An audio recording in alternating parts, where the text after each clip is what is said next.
প্রিয় দর্শক, এই মুহূর্তে আবহাওয়া দপ্তরের বেশ গুরুত্বপূর্ণ খবর। 1.5 মাসে ষষ্ঠ নিম্নচাপ। আগামী বুধবার ষষ্ঠ নিম্নচাপ তৈরি হতে চলেছে বঙ্গোপসাগরে।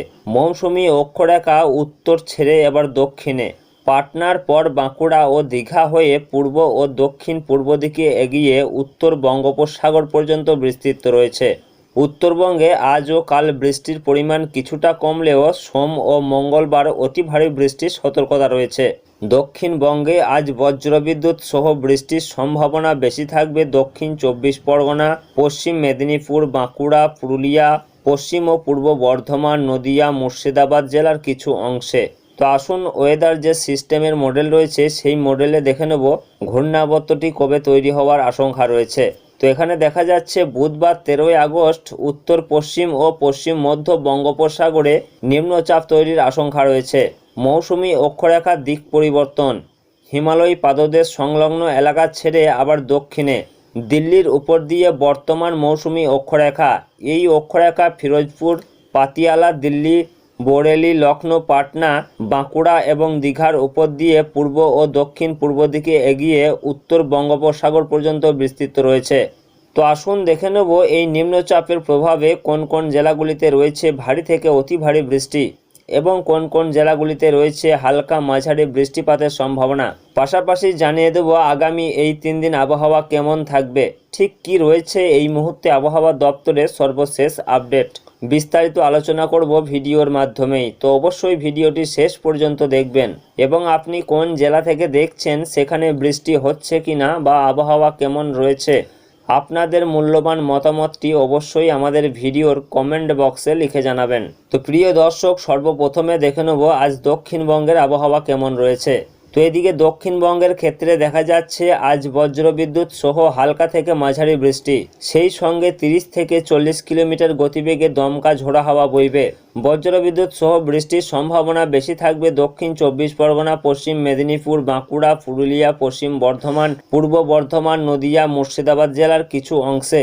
রবিবার এবং সোমবার বৃষ্টির সম্ভাবনা কমবে দক্ষিণবঙ্গে। কিছু জেলার খুব সামান্য অংশে বজ্রবিদ্যুৎ সহ 2-1 পশলা বৃষ্টি হতে পারে।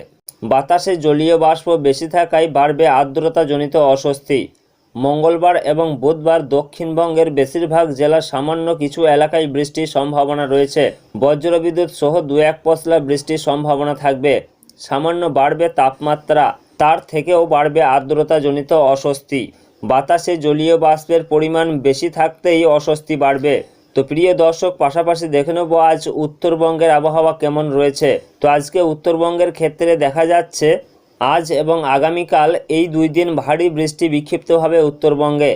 আজকে জলপাইগুড়ি এবং আলিপুরদুয়ার, কাল দার্জিলিং, কালিম্পং, আলিপুরদুয়ার, কোচবিহার, জলপাইগুড়ি এই 5 জেলায় বিক্ষিপ্তভাবে ভারী বৃষ্টিপাত চলবে। সোমবার ফের অতি ভারী বৃষ্টির সতর্কতা উত্তরবঙ্গে। অতি ভারী বৃষ্টি হতে পারে কালিম্পং, দার্জিলিং, জলপাইগুড়ি এবং আলিপুরদুয়ার জেলাতে। এদিকে ভারী বৃষ্টি রয়েছে কোচবিহার ও উত্তর দিনাজপুর জেলাতে। মঙ্গলবার অতি ভারী বৃষ্টি জলপাইগুড়ি এবং আলিপুরদুয়ার জেলাতে। ভারী বৃষ্টির সতর্কতা দার্জিলিং, কালিম্পং এবং কোচবিহারে। বুধ এবং বৃহস্পতিবার বিক্ষিপ্তভাবে 2-1 জেলায় ভারী বৃষ্টির সম্ভাবনা রয়েছে। বিক্ষিপ্তভাবে ভারী বৃষ্টি হতে পারে আলিপুরদুয়ার ও জলপাইগুড়ি জেলায়। পাশাপাশি এদিকে ভারী বৃষ্টির কারণে নদীর জলস্তর বাড়বে, যেমন তিস্তা, তোরসা, জলঢাকা নদীতে জলস্তর বাড়বে। নিচু এলাকা প্লাবিত হওয়ার সম্ভাবনা রয়েছে। পাশাপাশি এদিকে দার্জিলিং, কালিম্পংয়ের পার্বত্য এলাকায় ধস নামার আশঙ্কাও রয়েছে। এদিকে সিকিমেও ধসের আশঙ্কা। ভারী বৃষ্টির কারণে দৃশ্যমানতা কমবে। দার্জিলিং ও পাহাড়ে, বিশেষ করে পাহাড়ি রাস্তায় ভারী বৃষ্টির কারণে দৃশ্যমানতা অনেকটাই কমবে। তো প্রিয় দর্শক, সব মিলিয়ে এই রয়েছে আগামী কয়েকদিনের আবহাওয়ার পরিস্থিতি। পরবর্তীতে কোনো আপডেট এলে অবশ্যই আপনাদেরকে জানিয়ে দেব। তার জন্য আমাদের ইউটিউব চ্যানেলটিকে সাবস্ক্রাইব করে আমাদের সঙ্গে থাকুন। ধন্যবাদ।